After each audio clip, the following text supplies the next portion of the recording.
So what's up, bro? Let's continue. I'm probably gonna make so many videos today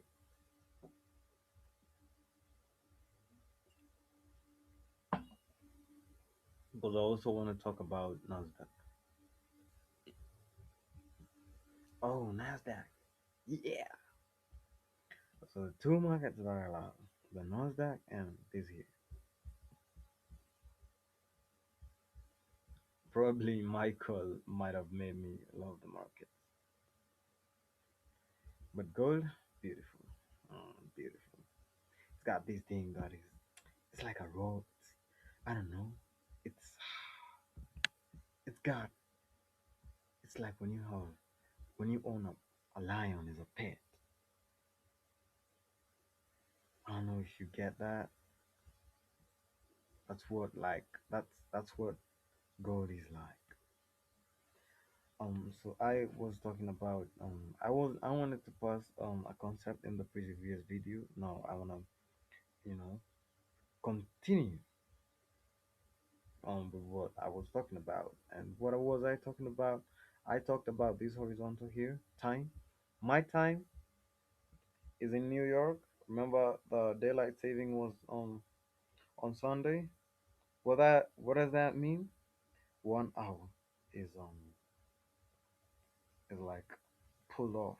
Okay, it's like I don't know. The clock is adjusted with 1 hour behind, and you can see that my time is in New York.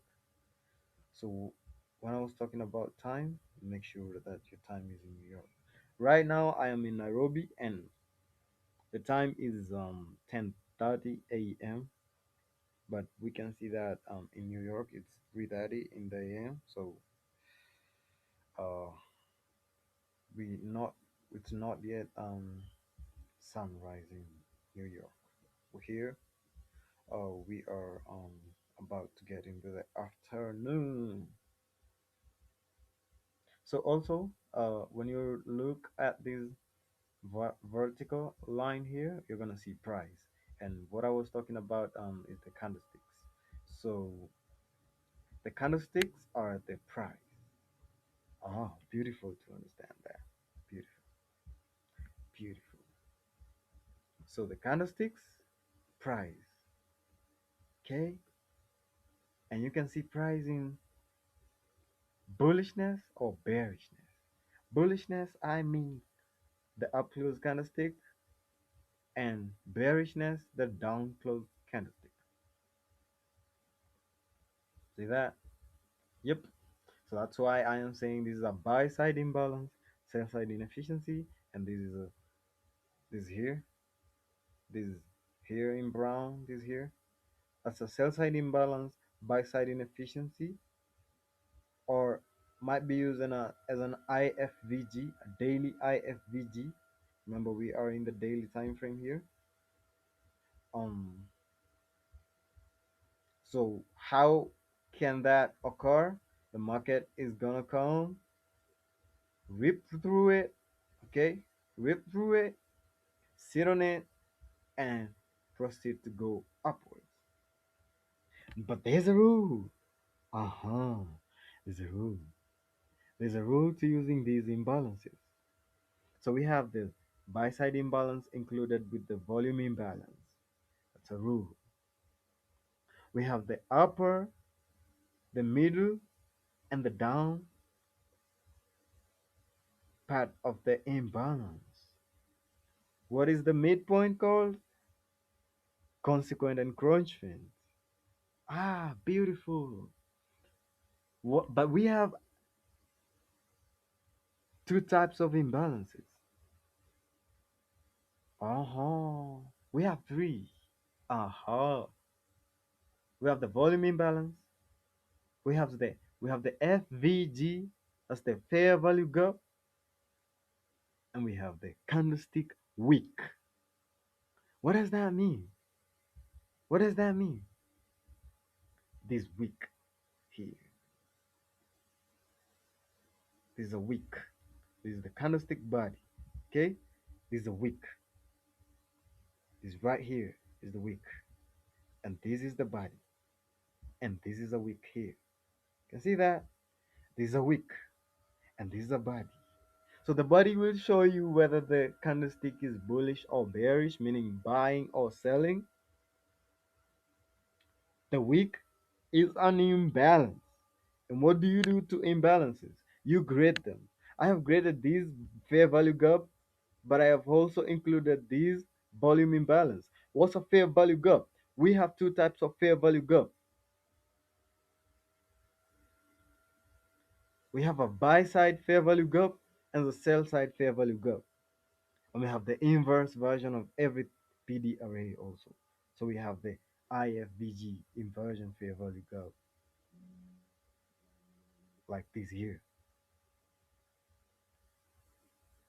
This here. Okay? It's important, so important that you understand these concepts. So another rule that of using this, oh, today I have a lot of juice, man. God damn it. I feel like talking. Mm. We have also how we want to use these volume imbalances. So when I want to know whether price is respecting that fair value gap or that volume imbalance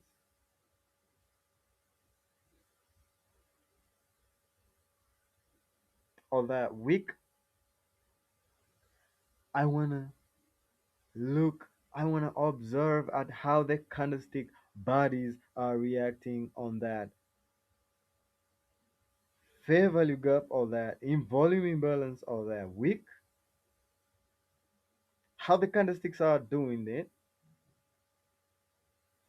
and how they are opening and closing. Beautiful. Very nice. And also how the candlestick bodies are reacting to the consequent encroachment of that volume imbalance or that fair value gap or that wick. So how do I grade the wicks? Um, myself. Like you see these down close candlesticks here. You see the wick here. I'm gonna take these here. There's a Fibonacci, the Fibonacci retracement. Let's call it the Fib. I don't know what the full like spelling of it. Let's call it the Fib here. Okay? How do you find that? Ah, I'm so sorry. Here, just put a star on it. That's basically what you do to these things. Okay? See this one here? Yeah, that's how you do it. So you can put, you see where the candlestick closed and the low of that candlestick, that's the low, that's including the wick. That's the wick. You put a fib on it. Mine is already set to the point 0.5 level, and then it's going to show you uh, price of that level. That's so important. See that? Those are my levels. The most important levels, all of them here. Okay? That one, that one, that one. These right here, the OTE, optimum trade entry. Beautiful. But mostly you're gonna realize that you don't want all these levels in here. I was doing that at first. Nowadays I don't need that. I only need this level here. So these are very important level here. That's how you grade the weeks. So we have those imbalances. What else is my does include in my PD arrays?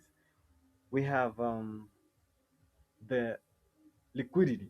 So basically this is what is moving the market. If you really want to understand how the market is moving and you want to understand where The market might push to. You're gonna want to observe liquidity. And what is liquidity? Liquidity is the ability of an asset to be converted into cash, money, money, money, money. Liquidity is the ability of an asset to be converted into cash. God damn it. What does that mean? I feel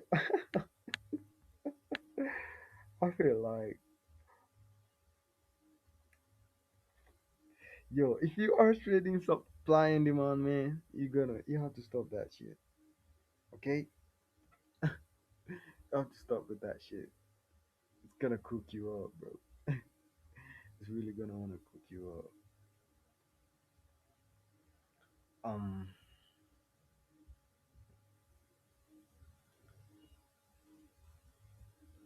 so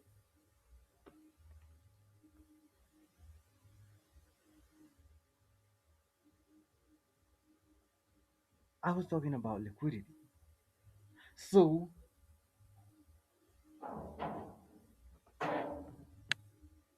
give me a minute.